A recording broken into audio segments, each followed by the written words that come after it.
Hi guys, and welcome to Shoot Smart Photography Training part 2. In part 1, I'm not sure if you've had a chance to see part 1 yet.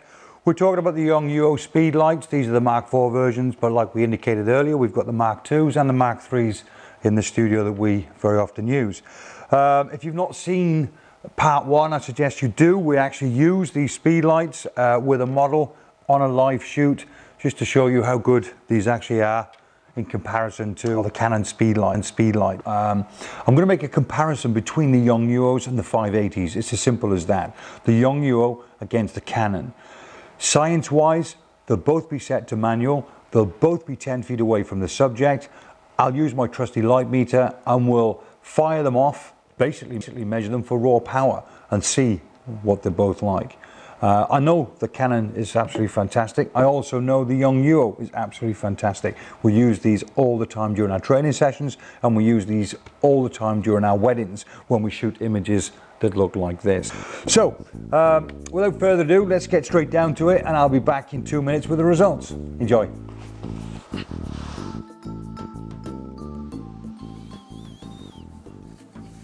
Okay guys, so as you can see from the video right now, all I'm doing is simply setting a subject exactly 10 feet away from the flashes.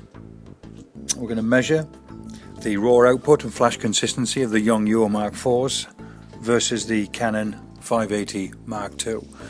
We've decided to go at an average distance of about 10 feet away. Also to note, despite the fact there's lots of other lights in the studio, absolutely none of them are having any bearing whatsoever on this shoot. My intention is to run the same test equal to both on full power, an 8 to the power and 16 to the power.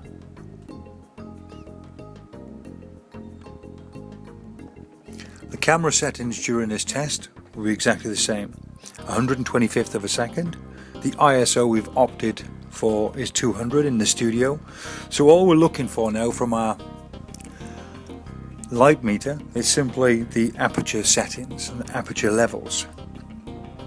As you can see now, I'm just simply triggering it from the trigger on my hand. First of all, setting off the Yongnuo Mark IV speed lights.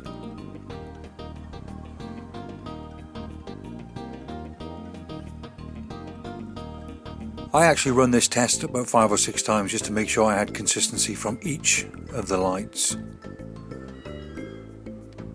And despite the fact that you can actually only see me doing this once, I've actually done this on all 3 times. Once again, that's full power, an 8 to the power and 16 to the power.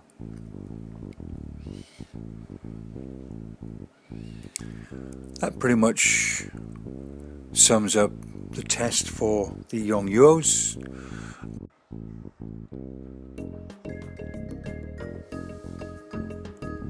There you go, an exact science. Pretty impressive.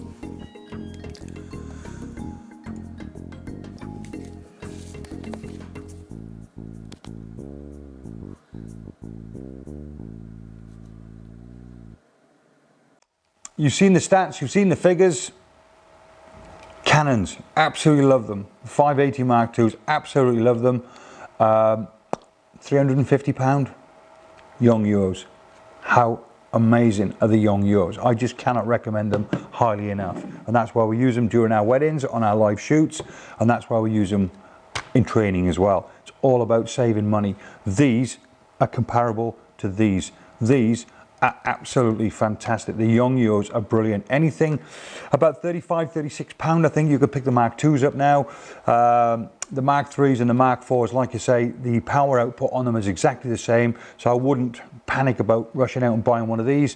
These are great because the triggers and receivers are actually all built in. So in theory, in essence, you don't need the receiver, although we've got one on there. That's the actual Mark IV there. We don't need them on these. And they're just brilliant, fantastic. So there you go. Hope you've enjoyed. Like I say, if you haven't already checked out part 1, please do so when we actually use these on a live shoot with a model. Absolutely stunning. Thanks a lot.